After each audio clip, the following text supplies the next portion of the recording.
To all who come to this happy place, welcome. What is it about Disney that makes us happy? Is it the magical whistle as your ticket is scanned at the main gate? Is it the seafaring smell of pirate water? Or is it charting a course to a land where you may never grow up?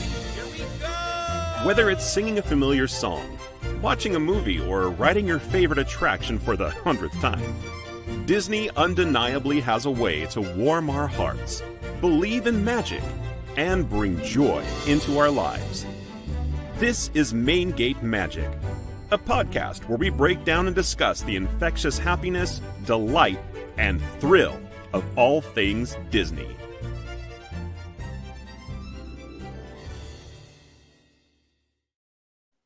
Good evening, all my fellow Disney nerds. It is Tuesday, the 12th of November. We are getting into the winter months pretty close here.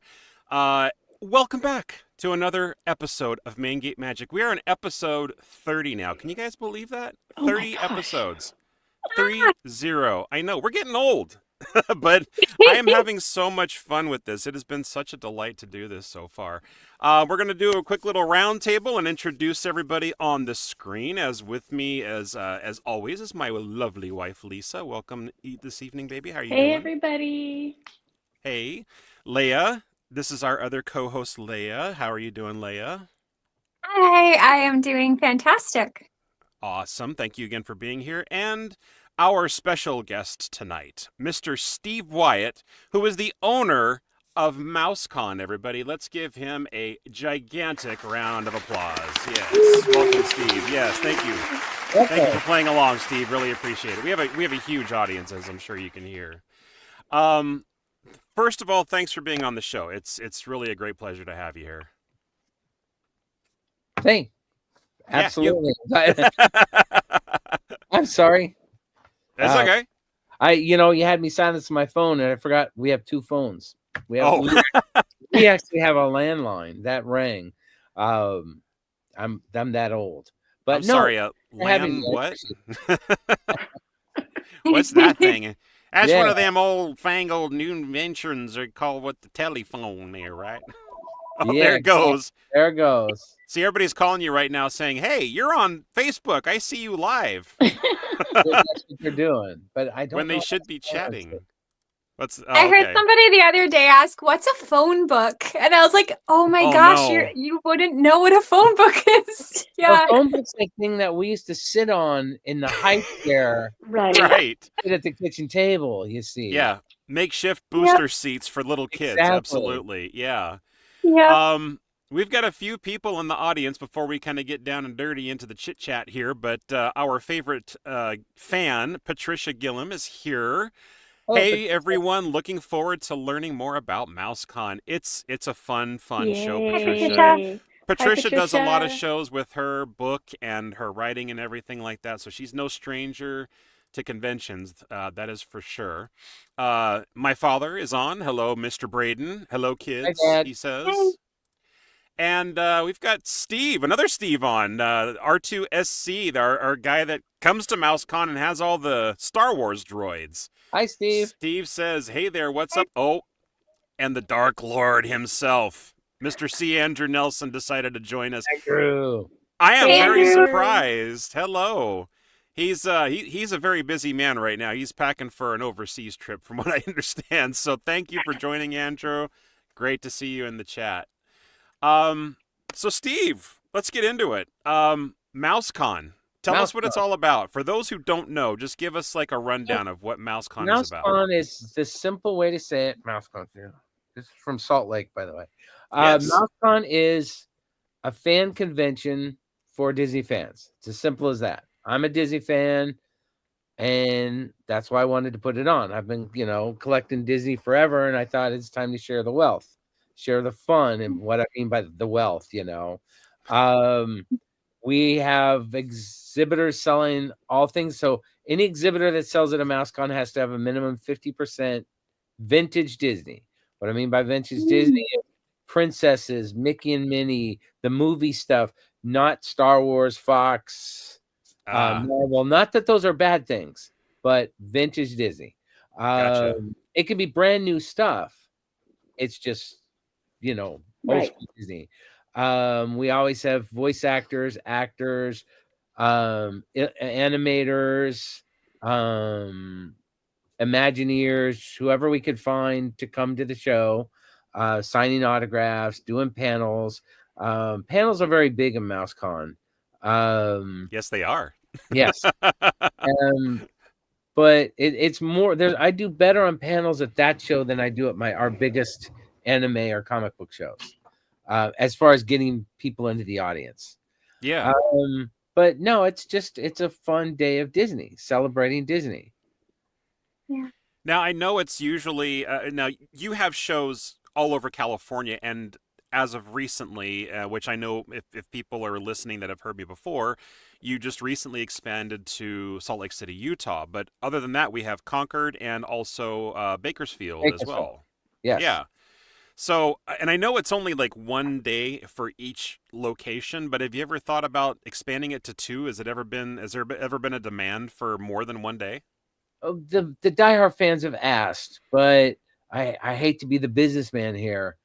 Financially, it's not viable yet. And if it was viable, I would do it. Because, and also I don't want to be D23. So that's a corporate show. I was at the first one. I met all the people that put on the first one, and it wasn't Disney.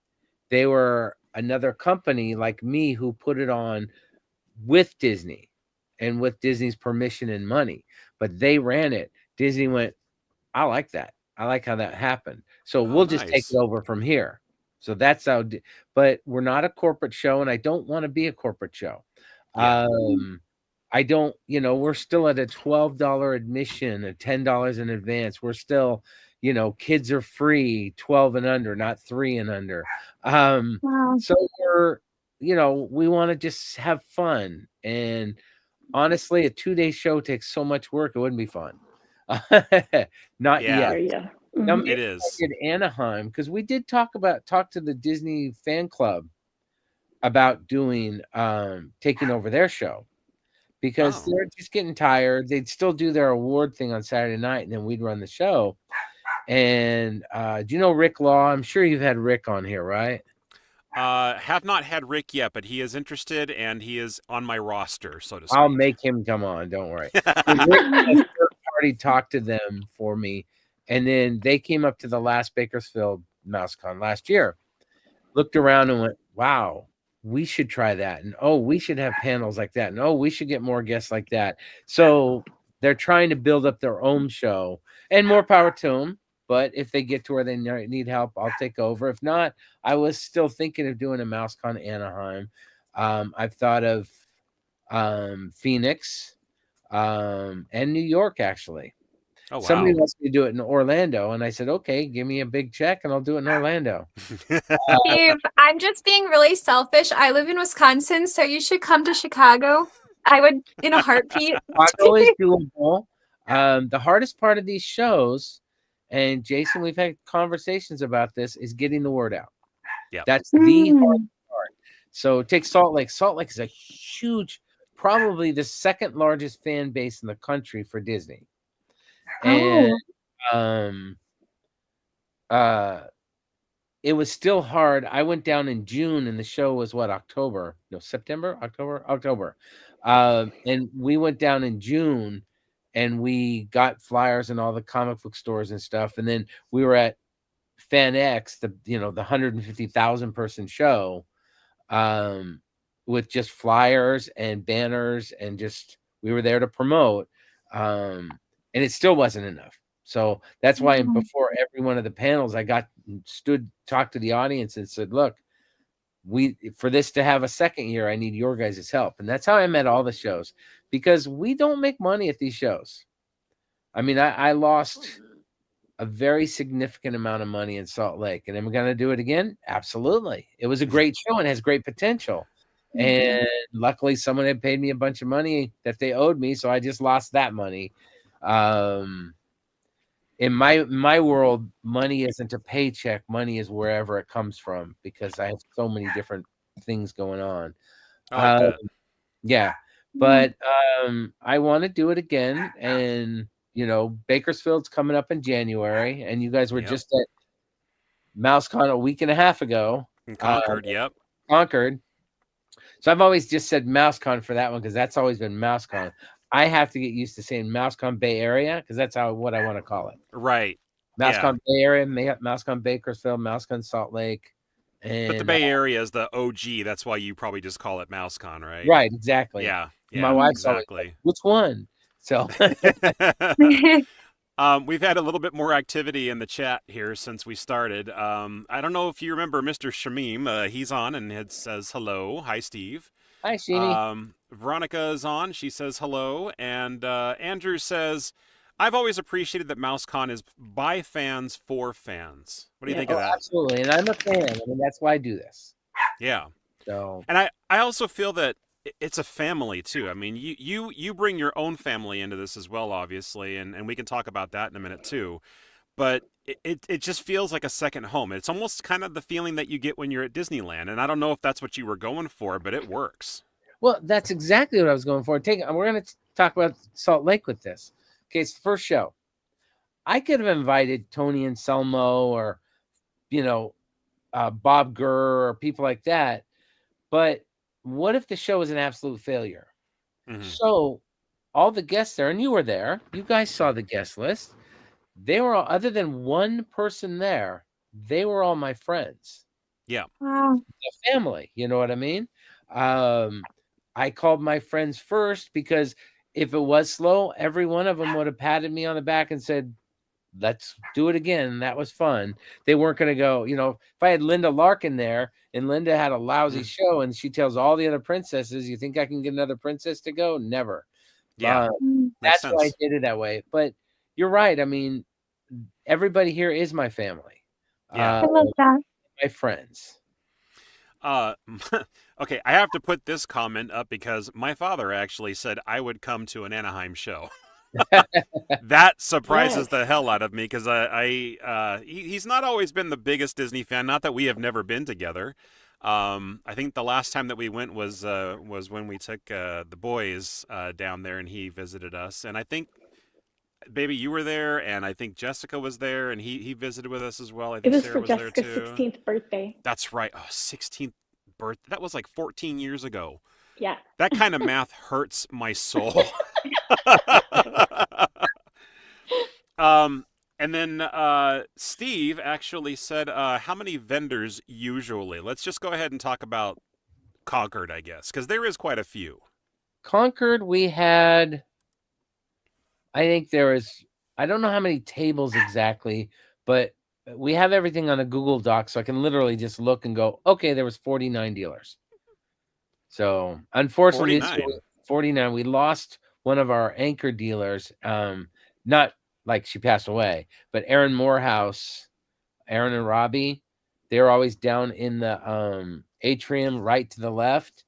They did the last Disneyana fan convention, and she sent me a text the week before Salt Lake because they were coming up to Salt Lake too, with just, this is too hard. They're in their 70s, but they always have great stuff. They live 5 minutes away from Disneyland. So they're there for every special event, every, one of their best friends is a member of Club 33. So, I mean, we go all the time, or they go all the time. I've been a few times. But yeah. It's kind of our home away from home too. We wish we could go more often than we really do. We actually have Magic Keys right now. Yeah. And I've been a few times, but unfortunately I think you and I, baby, we went on like one trip together so far, or two? Not on the Magic Key, no. Oh, that's right, because we got it after that first trip that we took. Mm-hmm. Well, you need to use them. Huh? Yes. You need to we will. We will. I'll be there Tuesday. I'm going down Tuesday. Oh, are you really? Well, you're close-ish. I'm 2.5 hours away. Yeah. That friend of mine, Aaron, that I was just talking about, just sent me for the Company D store. She just sent me an invite so we could go to that. So we're just going to drive down, go in, have lunch, go to the Company D store, and come home. Company D store is in Anaheim as well? Yeah, it's about a mile from Disneyland. Oh, okay. I'm guessing another sort of Disneyana type store, basically. Oh, that's the employee store. Oh, it is? Yeah, that's the employee store. I did not know that. See, we learn stuff that's, that we've never heard of before on Yeah, every always. episode. I swear. It's crazy. Yeah. Yeah, but the Um, pass expires next weekend on the 24th, so we have to go. And next weekend on the 23rd and 24th, we have our Bakersfield Comic Con, so I'll be kind of busy. Is that the Okay. weekend that or is that part of the week we're going to be down in Anaheim, baby? When? On the 23rd and in because that's when he says You're the talking about for January 20th. January? Yeah. Oh, Oh, no, you know no, what? this I is don't. in a week and a half. He's This talking about. Oh. Like, The other show. Never mind. I'm thinking Yeah. of Bakersfield and okay, never mind. More about that later. Steve said any show Steve and Wyatt show does, I will be there. Yeah, I mean Steve is, I think, at every single one of your.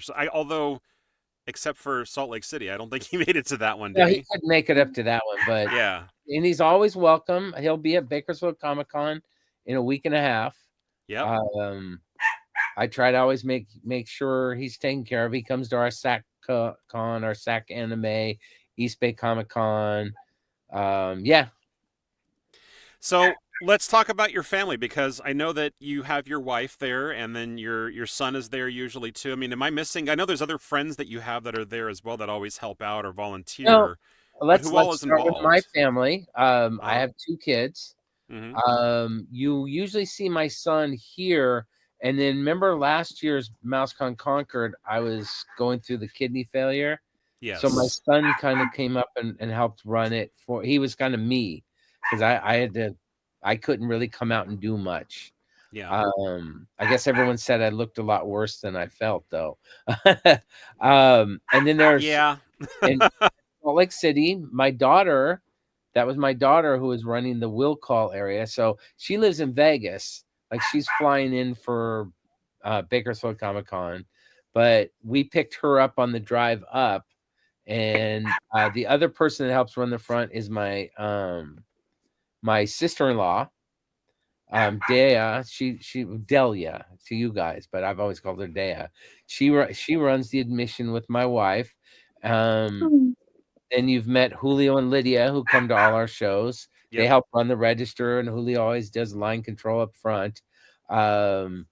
We got Dave and Laura and Cece. They're friends of Dea's, but they're family now too. I mean, they've been helping me at the shows for 12 years now.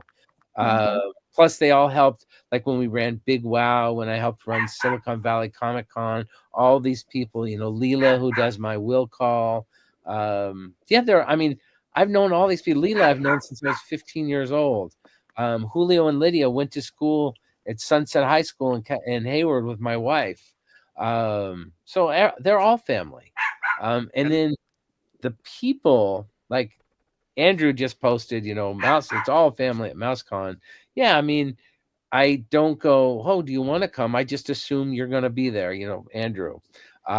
Gary, you, especially up in the Bay Area, John and Mary. The people that live there are automatic. And then we invite like 6 other, like Rick Farmelo now told me he wants to do every single MouseCon. Oh, that's awesome. Yeah, I asked him how he did in Salt Lake. Mm-hmm. And he said he was hoping to make this much. Mm-hmm. He wanted to make this much. Made this much. And I'm like, nice. So he didn't tell me what the numbers were. I don't care about that. And he's like, Steve, yours are the only shows I want to do from now on. So okay. Yep. That's amazing. Steve, how did you come up with this idea for MouseCon? Like, where did it come from? Okay, first a little piece of info. I put on my first comic book show in 1979. Baycon was across the bay. My mom had to work, and so I didn't get to use my table at Baycon. That was the big Bay Area show. There was only one. And I went, heck with this. I'm going to put my own show on. I put it on in Hayward, across the bay. And I knew a bunch of the comic artists. So I've been putting on shows since then. I've probably put on, I lost count at 200 a couple decades ago. So, oh, wow. Wow. In the 90s, we put on SuperCon every 3 months in like 15 locations. So we were putting them on all over. That was during the Image boom and everyone was into comics. So we were doing that. Well, MouseCon's 10 years. So about 11 years ago, I was driving on the street, because that's how I drive, and the name MouseCon just hit my head. And I called my wife on my cell phone and I was like, "Hon, why aren't I doing this?" And she's like, "I don't know. Why aren't you doing this?" Because I know so many animators, so many actors from doing the comic book stuff since the 70s. And we put on our first MouseCon. We put it on right down the street in Concord where it is now. And the reason it's at the hotel it's at now, we did the first 2 there at the other hotel. And then I called them up a month before the third one with a, "Hey, I need some information on the hotels." And they're like, "We don't have you down. We sold the show. We sold the room to somebody else." Oh, I'm like, what? I had signed the contract the year before. They never co-signed it. So I learned a lesson. Get it co-signed right when you sign it. So legally they could do whatever they wanted. So I'm 4 hours away from Concord. I went in, "Hun, we got to go now." And there was a lot of swear words in there, but I was very upset. Drove the 4 hours. We got there. I confronted them and they're like, "Oh, well." And one of the employees goes, "There's this place right up the street." So I went over to it was the Crown Plaza Inn then, and went and talked to them. And they had a weightlifting show going on that same weekend, but I couldn't change the weekend because I had Floyd Norman coming, I had Bob Gurr coming, I had a handful of good guests already lined up, set aside. Plane tickets were bought, and the lady there is like, "Hey, but we have this atrium, and you can use this room over here," and it worked. We made it work, and that was just it. I mean, it wasn't. And that is a neat setup too. The way that if you guys have never seen it before, there's videos online of the different areas, and I'm sure there's like tons of photos because we've taken tons of them over the years. Yeah. But it's a neat little hotel, and the atrium kind of reminds me of those hotels you go to that have the suites, and they're you got like the atrium, and then kind of like an embassy suites. You know how most of them are like you've got like a big river or a pond in the middle, and then all the rooms are like all around you with usually like a glass elevator. Now this place isn't as big as that, but Jason, is that the one I went to? Yes, it's the exact same yeah, one. with the pond and that's beautiful. Mm-hmm. So yeah, actually, Steve, you may have met Leia once before already because she came, 3 years ago, was it? 4 years Yeah, I now? came in November of 2021, and I saw Irene it was before the Bedard. pandemic. No. Oh, It was before the pandemic? After the pandemic. Oh, okay. Yep, it was after, and Okay. Chad Fry was there, Jim Magan, Irene Bedard. Yes. Yeah, it was I think wonderful. Rick was still there too. Yeah, it's a good friend of mine. Rick was there. Irene was there. See, Irene's a good friend. That's why she came out. Matter of fact, for Salt Lake, she had to be somewhere Saturday night and Sunday night. So she got up early in the morning, took a flight out, did Salt Lake, got out of there, and took a flight home so she could, but she wanted to be there for the fans. Irene's amazing. That's fantastic. I actually Steve, connected with her. Oh, sorry. Oh, go ahead, Leia, please. Oh, Steve, I have to say, when I was little, I would watch Pocahontas at least 2 times a day, and like Pocahontas was my hero. So when I saw Irene, it was like the most Disney dreams come true moment of my life, because I had watched a lot of interviews with her when she was like walking by the ship and giving documentaries, and I love her as a person. And an amazing person. Yeah. And she's genuine too. I mean, we were just talking like I think 2 days ago. She's a real good soul. Yeah. I love her. Matter of fact, finally connected with her at Salt Lake City, and she's going to be a guest on the show at some point. I just told her it's probably not going to be until next year, but that's going to be an exciting one. Yeah, she's great. A couple of questions from the chat room here, mostly from Steve, but we're still going to put them up anyway. Who is the biggest vendor at the show? That's a tough one. Biggest as in the most stuff. The Twins Toys. The 3 dealers that were in the atrium were the 3 biggest, and that's why I kept it to the 3. I called them my anchor dealers. Mighty Pens is huge.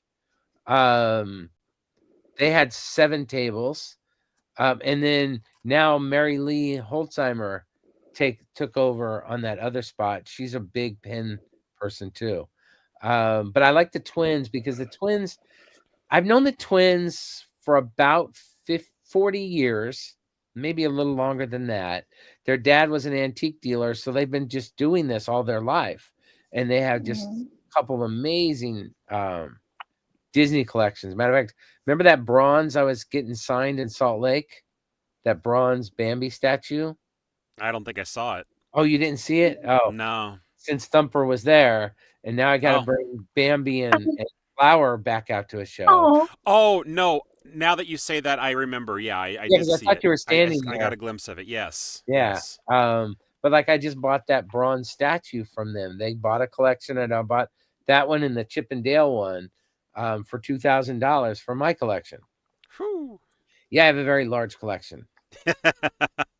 We have another guest that I think that we're going to kind of close the season out that is a Disney collector as well. It's a friend of ours named Kathy, and her entire house is Disney. Everything. I mean, everything. She's got cabinets just like you. Every single room has, I'm not kidding, literal wall-to-wall plushies, collectibles, paintings, figurines, magnets on the refrigerator. Even the kitchen is got Disney all over it. But yes. My house is that way, but it's not just Disney. So like if you look here, you'll see, the Disney poster, right? Right. Wait, backwards. Right behind you there. Mm-hmm. And then right there is a cover to Doom Galaxy, painted by Dan Burton. And I wrote and drew the book in 2 weeks. Whoa. We needed a book for something. Dan painted the cover. And then this right here is a Lone Ranger comic strip from the 50s, and it's actually signed by that's the Roy Rogers. That's the Lone Ranger. Yeah, so Russ Heath did the Lone Ranger, and I took care of him. He was a very famous comic book artist.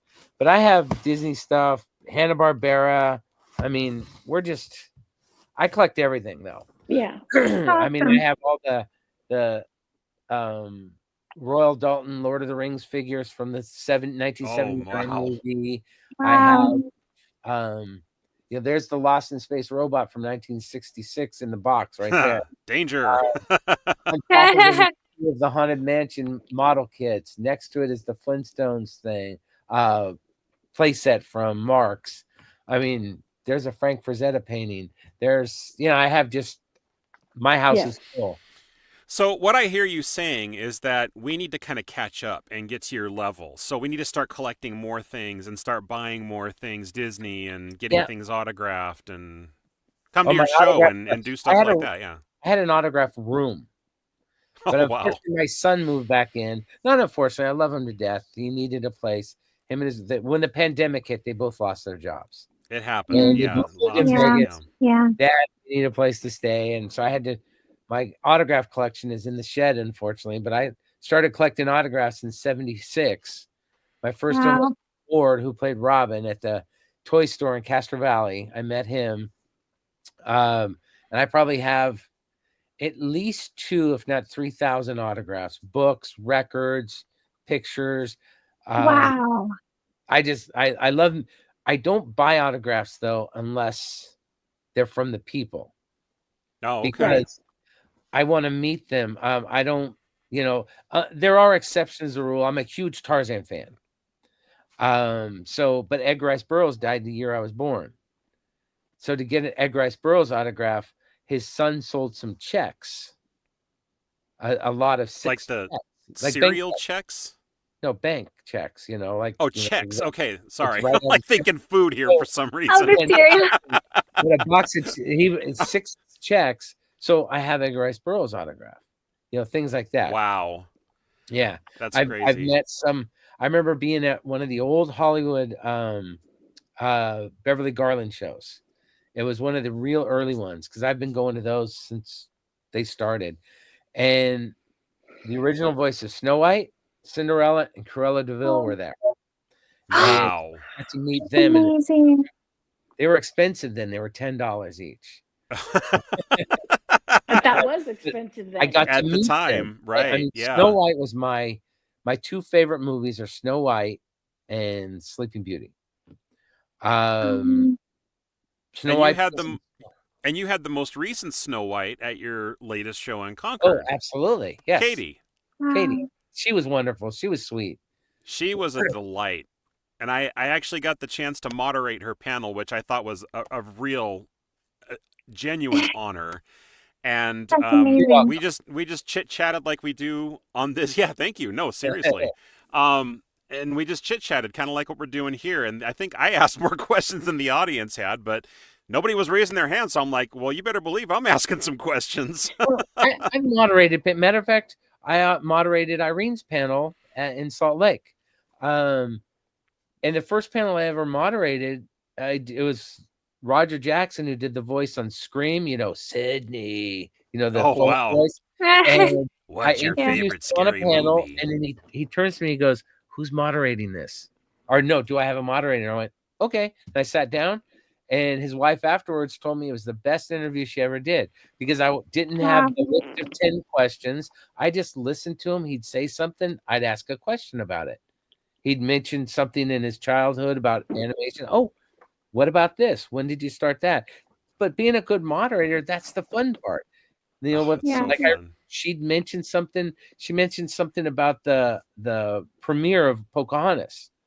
It is in the Guinness Book of World Records. It's the largest premiere in the world ever. It was done in Central Park. They actually had to get train cars piled up to be able to get the screen on there big enough and there was, I think she said 110,000 people showed up. Wow. Holy cow. Wow. Mel Gibson didn't show up. What? He was filming Braveheart. I was going to say, was that when he was going through his weird phase? I asked her. She never met him. She has never to this day met Mel Gibson.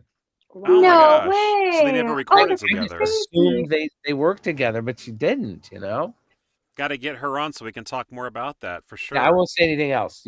No, that's fine. I'm sure she'll reiterate it, but that's interesting to know. Okay, I got some stuff to catch up with in the chat here.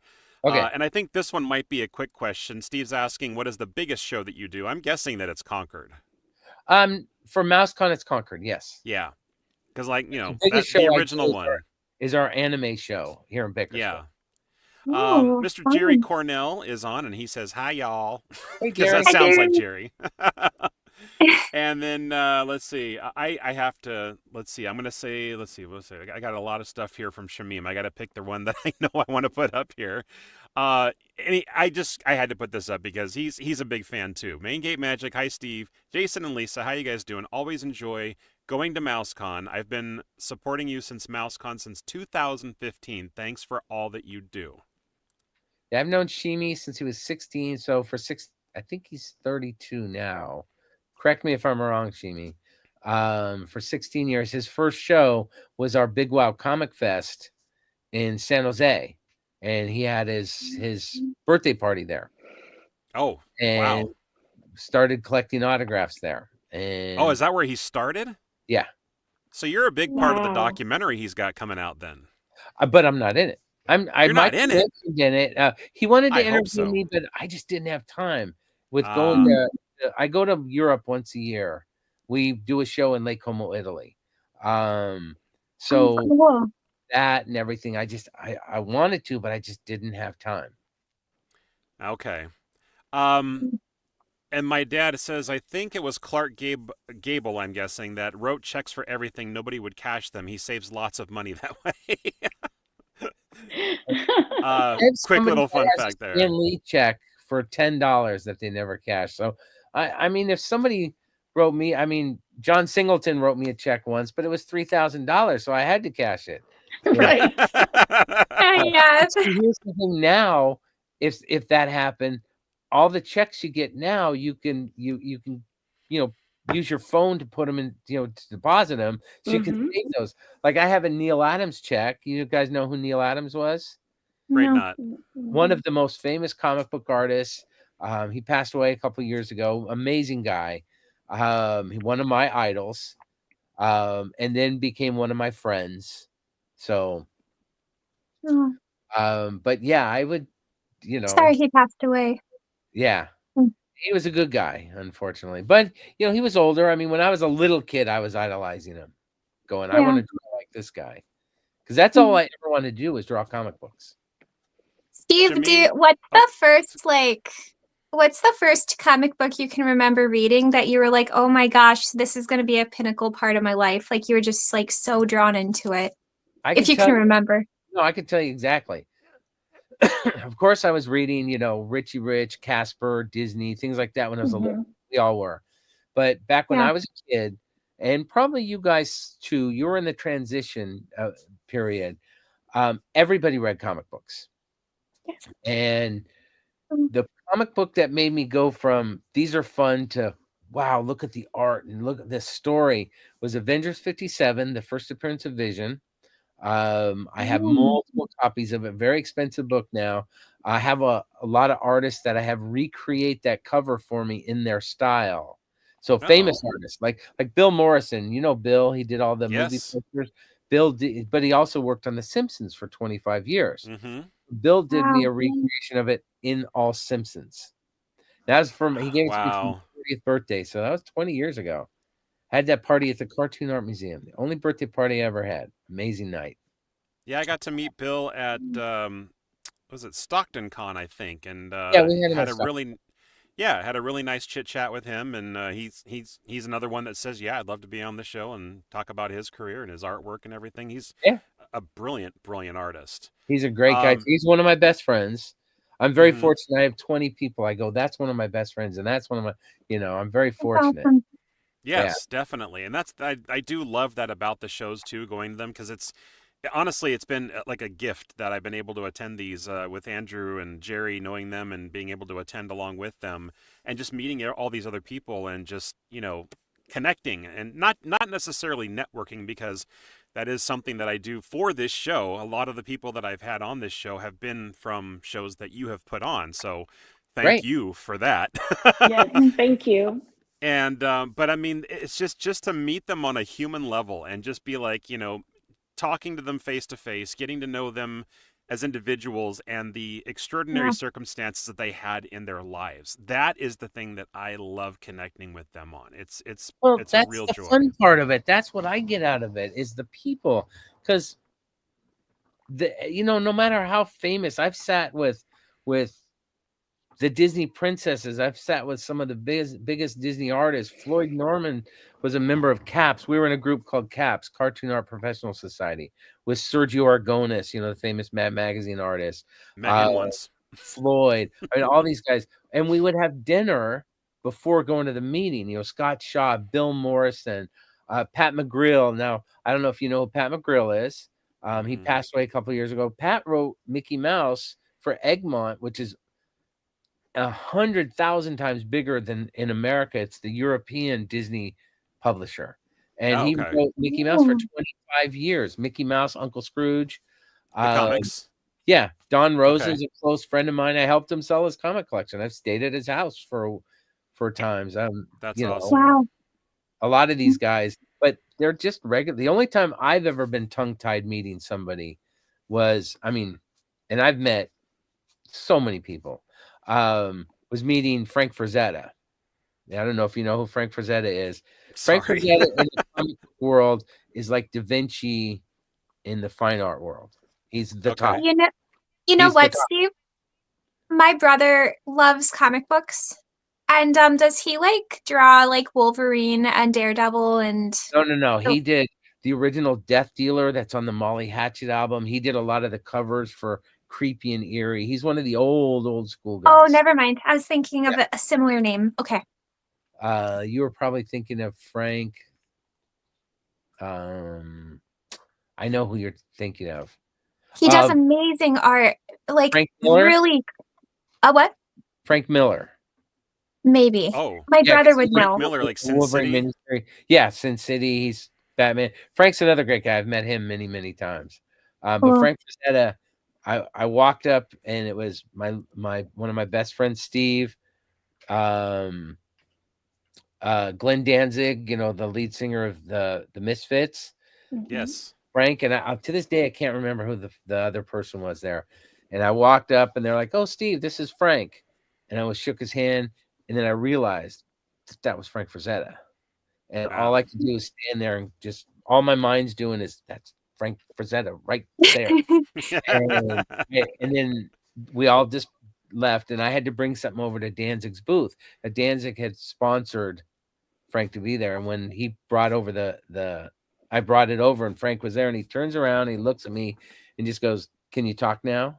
And then we both laughed, and I had a nice conversation. But that's the only time. I mean, I've met so many big celebrities in this world, and it's never fazed me because I also realize they're just people. Yeah. We Absolutely. go to the show Friends, me and my wife. We had a friend that was the head writer there. So I've seen like 20 episodes of Friends and like 15 episodes of the spinoff Joey. Matter of fact, we're in the last episode. You are? Yeah. If you watch Joey season 2, the last episode, you'll see me and my wife. Joey season 2. Okay. Yeah, not Friends. Okay. But that's cool. I got to meet all those guys. Well, most of them. We've just gotten to meet so many people. And have some just amazing experiences. And, I wish I'd been taking pictures of everything. I'd love to write a book. That's priceless. You can't put a dollar amount on any of that. That's so awesome. I have to share my quick little story because you mentioned Sergio, or is it Sergio? Aragonis. Yeah. I was going to a WonderCon. This was probably back in the early 2000s, maybe mid 2000s. San Francisco or Oakland? 2000. It was San Francisco. Okay, San Francisco. Yeah, it was. I think it was their first year at the MouseCon Center, and he was going to be there as an artist, and I knew he was going to be there as an artist. I was looking at the information on maybe online at the time. I don't know. I found it out somehow. And I had taken Bart. This is like one of the ones I was going solo. I have taken my kids before, but this was a solo trip. And I took Bart, and I was walking down the street, crossing, and the Moscone Center's there, big, huge. I could see the lines already forming and everything.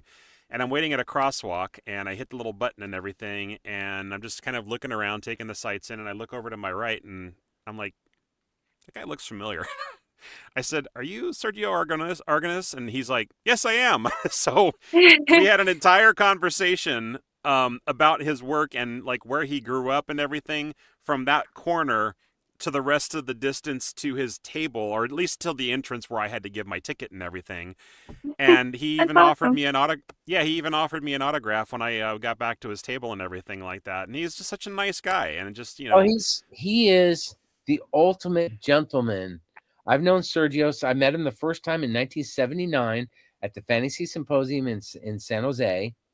I was running the dealer room with my friend Grant and Scott, and who are still two of my best friends to this day.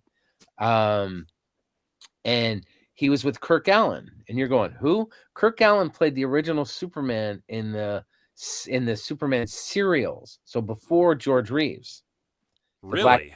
Serials. Wow. So I didn't know there was anything before George Reeves. Oh yeah, there's 3 different serials, all with Kirk Allen. Okay. All right. And interesting. I didn't know about that. Yeah, there's Black Hawk, Captain Marvel. I mean, there's Captain America. There's a bunch of serials for this stuff. Oh, I knew Captain Marvel. My grandpa was obsessed with him, the black and white movie. Yeah. They showed us that. Mm-hmm. And they were all 12-issue serials. But Kurt had left his briefcase at the show, and security back in those days was me, Grant, and Scott locking ourselves with a chain inside the vendor's room. That was okay. And so Sergio came and knocked, and I opened it because you could open the door about this far, and Sergio sticks his head in, and I see who it is. And we had met that day because I was running the vendor's hall. I was in 9th grade, by the way. And I let them in so Kurt could get his thing, and we sat there and talked, the 3 of us, for, I don't know, a good hour. Kurt brought out of his book. He had just published his autobiography, and so I still have it. All that autograph stuff that's packed away. And they were just the greatest guy. And then the next day, Sergio ran the auction. We had a charity auction. and we've been friends ever since. He's That's just great. I've had Wow. dinner with him 50 times. My wife just is in love with him. They have they take a picture together every single time they see each other. Matter of fact, she Aw. forgot one Aw. running down the aisle, and it's just Julie. We forgot our picture in his Spanish accent. He's the Yes. best. He is the best. And he looks That's just like his own amazing. caricature and everything. He's got the glasses and he's got the He's little got the like mustache. handlebar mustache and everything. Yeah. And I know they even ran his cartoon as an animation during Mad TV every once in a while. Right, it was during Mad TV, and if you go way back to the late 70s, early 80s, remember that bloopers, bleeps, and blunders that Dick Oh Mhm. my Clark, gosh, you're right. It remember when was he the used to same have animation. the little Yeah. character? That was him do that, so he animated himself, Ha. doing sweeping up and do it like a Yeah. Joker. Yeah, I yeah, I'll remember have to that check now, and that I out. forgot. Yeah, it was the same one. yeah. Yeah. That's He funny. is a legend. And Yeah. he is a true savant when it comes to art. People talk about Michelangelo or Leonardo da Vinci, how they could just close their eyes and write backwards in a journal. I mean, they were just everything that came out of their head was just genius. That's Sergio. I mean, Yeah. I was That's Wow. at cool. I was at a CAPS meeting and Bill Morrison was holding this McGinnis painting that I had just framed because I'm also a picture framer. That's my Okay. studio Cool. over there. Holding this beautiful McGinnis painting. It was just amazing. It was a cover for a paperback. And Bill Stout, Bill Stout did the dinosaur book, really famous dinosaur artist, like one of the most famous. The name And, sounds familiar. and Chad Fry, actually, we were all standing there looking at it, and then me on the side. And Bill's like, how does McGinnis, they were talking about the way he did the background of this paint, this perfect design. And Bill's like, man, how did he do that? And Sergio pops his head in, just looks at Bill and goes, "You're an artist. You can do it," and just walks away. Just that's he said, you can do it. Just, Confident. but that's how genius he is. Yeah. He is. I watched him once. Dark Horse Comics came up to him. It was what's his name? The president, Mike Richardson, came up to him at a San Diego. It was me, him, and Steve Lealoa had did Howard the Duck and Spider Woman. We're all me, Sergio, and Steve were talking, and Mike's like, "Sergio, can you draw something for this?" And it was about a 3-inch wrap on a big piece of paper that was blank. It was the invitation to a party, and Sergio's like, "Okay," pulls out a pen, not a pencil, draws an arm here, a face here, a leg here, a torso here, and just go. He's not drawing like on one corner and going out. He's putting pieces in different places. And I watched him, and in 20 minutes, he had 75 figures. Oh my God. And they were perfect. And I looked at him, I said, "You pictured that before you started, didn't you?" And he's like, "Of course." But nobody does that. Everybody grabs a pencil and redraws something 100 times. No, he pictured it and drew it. Wow. That's That's probably how he sees amazing. his world is Yeah. how I'm thinking. Yeah. That's a And true That's artist. incredible. Yeah. He's the ultimate cartoonist. And Wow. we've all read Mad Magazine, right? Yes, I have. I have. The border jokes on Mad Magazine to this Yep. day since 1963. Just like Wow. single panel little fun snippets of Yep. stuff that you get to And read you in never between the do. pages. None of them are duplicates either. Yeah, exactly. That was one of the things that I always looked forward to every time that there was a new issue made. So, yeah. Okay, now correct me if I'm wrong. You said you were going to Disneyland next week or yeah. this week? Next week. Yeah. What's the first thing you're gonna hit when you get there? Honestly, we're just gonna pop in and see. That's the advantage of the Keys. Pop in, have lunch. We don't go, I got to do this right, or we don't do that. Me and my Okay. wife just want to be there. Now, if we Yes. walk by right Welcome. and if there is any that we really want to do, it's usually Haunted Mansion and Pirates. Those are my Yes. two favorite. Those are our go-tos, Absolutely. But it just depends on where we're walking. Yeah. And it's like, oh, Buzz Lightyear only has a 5-minute wait. Let's go on Buzz Lightyear. Right. That's Peter Pan has an hour and a half wait. Let's not go on Peter Pan. Right. And see, that's the perfect way to do Disneyland too. It's just Yeah. just a nice chill day. Go on what looks the best at the time that you're there, and just kind of go with it the rest of the time. Yeah, I mean, there have been times we've gone there and spent an entire day there and actually not gone on a ride. I can't say that we've ever done that. No, we haven't. Yeah, but We love rides. Yeah, no, we love the rides too. Yeah. But we're walking around, checking out things, not worrying about it, and ended up just not going on a ride. You know, I Just get the it. atmosphere is like enough. It's like just magical there. Yeah. Oh yeah. Yeah. But I remember that time because we did do the train, but I don't consider that a ride. That was What? just, it's part of walking around Disneyland. You know what I mean? It's Agree to disagree. We're gonna agree to I disagree. mean, it is a ride, but I don't think of it as, we went on a ride. We just kind of were walking around. Let's go on the train and go to the other side of Disneyland. You know, Uh-huh. That's why we did it. Yeah, see, we go on the train sometime just to do a grand circle tour of the Oh, Magic Kingdom. I we- mean, that's what they say, so. Yeah. We do that too all the time. And like I said, we just go there to do whatever. And I've All been right. there for the opening. We were there for the opening of Disneyland California Adventure, and it was empty. Yeah, Everyone it assumed was. It was going to be so packed. They remember. said with the press, there was like 15,000 people there. And 15,000 people is nothing. Wow. We were there for the opening of Toontown. I still have my ticket for the opening of Paris, but I didn't get to go. I have been to Paris a couple times, but I didn't get to go for the opening. When they opened Cars Land, I was in the press, so I got to meet everyone: Bonnie Hunt, Andy Garcia, all these people. That's an impressive land. Disneyland put us up at the California Adventure Hotel. Oh, the Grand California. Grand Very California. nice place. So, Yes. Day one was the opening of Cars Land. Lasseter was there. I got to talk to him for a while. All these people were there. Then they put us up, and then they had closed California Adventure for the next day. The only people who were allowed were the invited guests, the celebrities, and the press.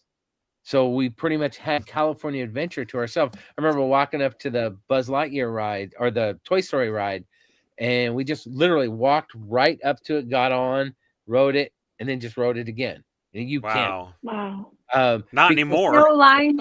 Right, exactly. The second night was the opening of Alice's Tea Party, like the rave thing they were doing.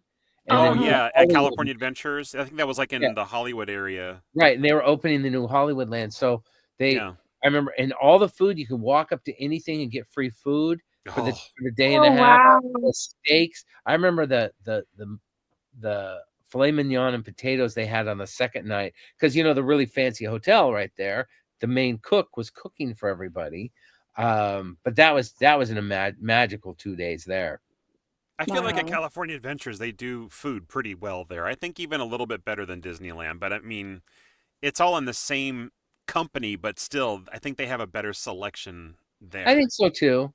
But my favorite thing there, when it's food time, my feel good food is a corn dog. Oh, I love corn dogs. Oh my gosh. I'm with you. It's not like a Wiener Schnitzel corn dog or a box corn dog. It's like a county fair corn dog. They're hand. You go to Wiener Schnitzel and you get a corn dog. You go to Disneyland and you get a corn dog. Corn dog. Exactly. Yeah, it is a corn dog. It is a manly corn dog. Right. It's lots of breading. It's a big beef hot dog inside. I actually just had my first one on my last trip. I have never had a corn dog from the cart before, ever. There's a lot of Was times. it delicious? It was amazing. They're great. And I'm never going to live that down because I told Lisa about that, and she's like, "You what? What?" Because I've been There are asking. times we drive by Disneyland because I've had year passes for 30 years. Oh, And wow. but this is before you had to make reservations. And actually, with the top tier pass, you can still use. I've gotten reservations standing at the gate and then walk in. That is possible, yeah. But I pull the car in because it always came with free parking. Run in, get my wife popcorn. She loves the popcorn. Yeah. And then get myself a corn dog and then get back on the road. Wow. Many times I would have. It's a good game plan. Yeah. And matter of fact, Baby, what were you saying about the corn dog? I'm sorry, I didn't want to. I had been bothering Jason for quite some time that we need to have a corn dog. Yes. The red corn dog cart. And it's like, oh yeah, we're going to do that. But it didn't happen. And so then the fact that on the trip he went alone, He tried it. without me, he tries it. I was very offended, but Where'd you get that's the okay. corn dog? Did you get it at the red cart? At the Did red you cart, get it yeah. at the Goofy's in California? Because the third one is right next door to the horse Golden Horseshoe Review. There's a- Oh, it's right next door to it, isn't it? Yeah, there's a little Yes. place right next to it. Right. With that, you get French fries with it. Ooh, bonus. Well, I think even at the red cart, you still get chips with it or something like that. You get a little thing of chips, but you get French fries over there. So Okay. that's The even drink's always separate, but yeah. Way better. It was good. It was good. Steve says that he spent 9 hours in Star Wars, and he think he's kind of like having spell correct issues at Star Wars Land, and was just amazed. Yeah, you've been to Galaxy's Edge, obviously. Oh yeah. Yeah, We were there for the opening of that. So yeah, a lot of fun.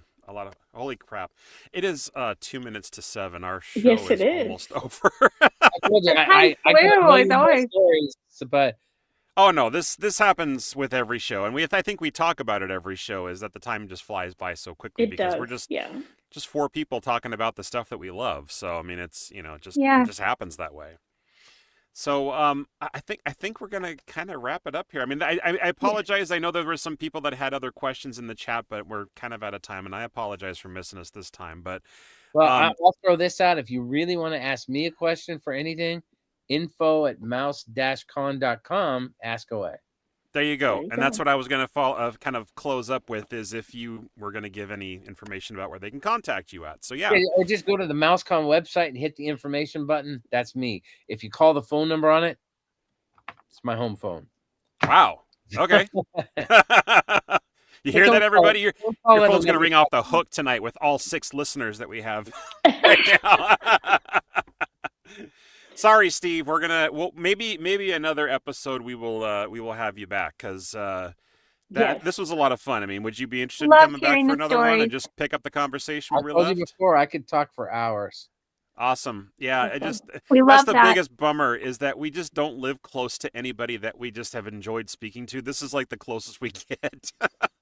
But hey, we're all comfortable. We're all sitting enjoying ourselves. Okay? I live in It's not too far. It's not too far. Yeah.